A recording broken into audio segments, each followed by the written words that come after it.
Extension method அப்படிங்கிறது என்ன? Extension method is called adding extra method to a existing type or class without modifying source code of a original type or class. C ஷார்ப்ல நம்ம நிறைய கிளாஸஸை create பண்ணியிருப்போம். அந்த கிளாஸஸ்க்குள்ள வந்து சில மெத்தட் இருக்கும். சரிங்களா? இப்போ இந்த கிளாஸுடைய சோர்ஸ் கோடு இருந்தால் மாத்திரம்தான் அந்த கிளாஸுக்கு இன்சைடு வந்து நம்மளால எக்ஸ்ட்ரா ஏதாவது மெத்தட் ஆட் பண்ண முடியும். இல்லைன்னா வந்து எக்ஸிஸ்டிங் மெத்தடை எடிட் பண்ண முடியும். இன்கேஸ் சோர்ஸ் கோடு இல்லைன்னா நம்மளால அடிஷ்னல் மெத்தடை அதில் ஆட் பண்ண முடியுமா? அங்கே தான் அந்த எக்ஸ்டென்ஷன் மெத்தட் அப்படிங்கிறது உதவுது. இதை பயன்படுத்தி இன்னொரு மெத்தடை எக்ஸிஸ்டிங் கிளாஸில் கண்டிப்பாக ஆட் பண்ண முடியும். அதை எப்படி பண்ணுறது அப்படின்னு சொல்லிட்டு ஒரு சின்ன டெமோ பார்க்கலாம்.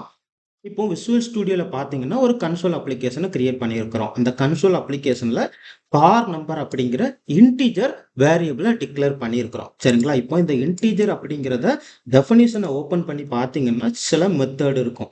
பார்ஸ் அப்படிங்கிற மெத்தடு, கம்பேர் டு அப்படிங்கிற மெத்தடு, டூ ஸ்ட்ரிங் அப்படிங்கிற மெத்தட், இது எல்லாமே எக்ஸிஸ்டிங்காக இருக்கக்கூடிய மெத்தடு. சரிங்களா? அந்த எக்ஸிஸ்டிங்காக இருக்கக்கூடிய மெத்தடில் நம்மளால இன்னொரு மெத்தடை நம்மளுக்கு தேவையான மெத்தடு, ஃபார் எக்ஸாம்பிள் இந்த இன்டீஜர் வந்து 15 இருக்கு. இது வந்து ஆடு நம்பரா ஈவன் நம்பரா அப்படிங்கிறத கண்டுபிடிக்கிறதுக்கு நம்ம இந்த இன்டீஜர், அதாவது இதை வந்து ஸ்ட்ரட் அப்படின்னு சொல்லுவோம். சரிங்களா? இதை வந்து ஒரு டைப்புன்னு எடுத்துக்கலாம். அதே மாதிரி ஸ்ட்ரிங் அப்படிங்கிறத சி ஷார்ப்ல பயன்படுத்துவோம். அதை வந்து கிளாஸ் அப்படின்னு சொல்லுவாங்க.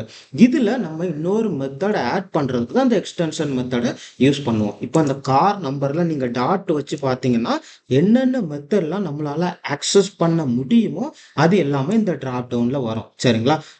இதுல நீங்க பாத்தீங்கன்னா ஆட் ஆர் ஈவன் அப்படிங்கிறத கண்டுபிடிக்கிறதுக்கு எந்த விதமான மெத்தடுமே இல்லை.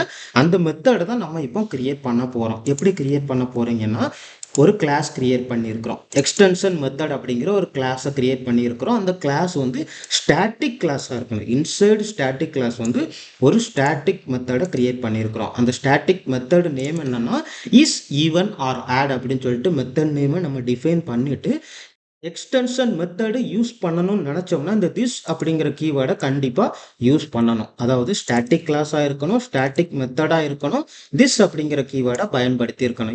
இன்சைடு இந்த மெத்தடு நம்ம என்ன பண்ணுறோம்னா அந்த நம்பரை 2ஆல் டிவைட் பண்ணி பார்த்துட்டு ரிமைண்டர் ஈக்குவல் டு 0வாக இருந்துச்சுன்னா ஈவன், அப்படி இல்லைன்னா ஆட் அப்படின்னு சொல்லிட்டு ரிட்டர்ன் பண்ணுறோம். சரிங்களா? இப்போ மெயின் மெத்தடில் வந்துருங்க. மெயின் மெத்தடில் வந்துட்டு கார் நம்பரில் டாட் அப்படின்னு சொல்லி வச்சு பார்த்தீங்கன்னா இங்கே கண்டிப்பாக இஸ் ஈவன் ஆர் ஆட் அப்படிங்கிற மெத்தட் வந்து நம்மளுக்கு பாப்அப்பில் வரணும். சரிங்களா?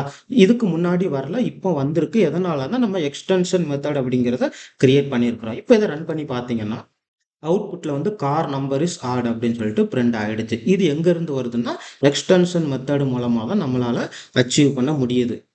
இப்போ உங்களுக்கு புரிஞ்சிருக்கும்னு நினைக்கிறேன். இன்னுமே புரியலைன்னா திரும்ப இந்த வீடியோ இன்னொரு தடவை பாருங்கள், உங்களுக்கு புரியும். ஏதாவது டவுட் இருந்துச்சுன்னா கேளுங்க. நன்றி.